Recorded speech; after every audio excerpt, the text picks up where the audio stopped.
Who are the Hadzabe tribe? The Hadzabe tribe is also known as Hadza. They are ethnic groups that reside in central Tanzania. The Hadza had a stay around Lake Ezai, the Rift Valley. The Hadza are known for their uniqueness. They valued culture to the core. They do not run after material possession and position acquisition, neither chieftaincy competition. One of the most essential things people like about this tribe is the aspect of occupation they do not joke with. They are meant to be hunter-gatherers. They look up to the existence of nature or our physical surrounding to survive or make ends meet. They behave like an ancient wanderer who refused to be indolent, struggling for what to eat through animal search, game, tubers, wild berries and farming. The threat of the encroaching parties made the Hadza people's way of life imbalance. At this, they don't give up in building their traditional way of life and custom, in order to pass it from one generation to another. The Hadza has the form of maintaining their distinctive language, involved in social gathering and foregoing practices. Culture is well secured for global community inference and generational heritage. The Hadza in Tanzania has powerful generic features that make them a different being from other ethnic groups. From the onset, their language is known as Khoisan language. The click sounds being present made it now being considered a language isolated, as it has no discernible relationship to other languages because of the few usage of the language within the home jurisdiction. Some have the belief that this language might go into extinction, since it is vital as of their cultural identity. They ensure the language is passed to their younger ones. Some years ago, the Hadza people tried learning Kiswahili, the Tanzania national language's language too. They later see the need to create the language Hadzabe to communicate with people outside their community.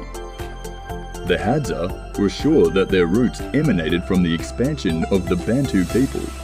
They lived an unchanging lifestyle over thousands of years. Attempts were made by the European missionaries, who were trying to introduce Christianity and agriculture. They gain much ground anywhere they go. They first observe the host's primary aim of survival and try to keep it safe and theirs to gain their motives.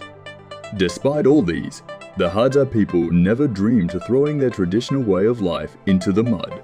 Their culture still center around hunting, gathering, and foregoing. The Hadza people have a belief in an afterlife.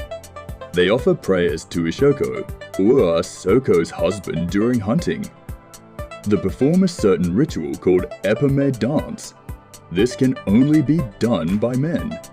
Hadza tribe also perform ritual ceremony, like Maitoko's circumcision and coming age ceremony for women.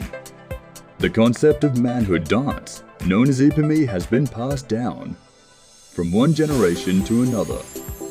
Pipun dance is duly recognized by people or men who have killed large animals or game, mostly in their 20s. Through this, men are highly respected, and those who wish to participate ensure to meet up with the needful. The Epime men are the only ones allowed to eat certain parts of the large animals like kidney, genitals, lung, neck, heart, liver, and tongue. This symbolizes their strength, and prowess. A good reputation is maintained in a family when one is successful in his hunting career. At 30, if a man is not capable of killing a large game, he can join the Epime, but would not partake in dancing ceremony. The dance takes place in the night, when the moon is not visible anymore. That is to say, it ought to be done in complete darkness. The process of this dance portrays the man wearing an ostrich feather headdress, a black cap and bells around his ankles, for the women to watch them display. The rhythm is provided by the shaking of the guard, maraca, songs, and taping of foot on the ground. This event is a memorable one, which they seem to welcome any time or always longing for it coming fast. Before modernism, the Hadza way of life has been in existence. Their emergence to the natural world and sustainable approach to resources made life easy going for them. Thanks for watching. Please do like and subscribe for more.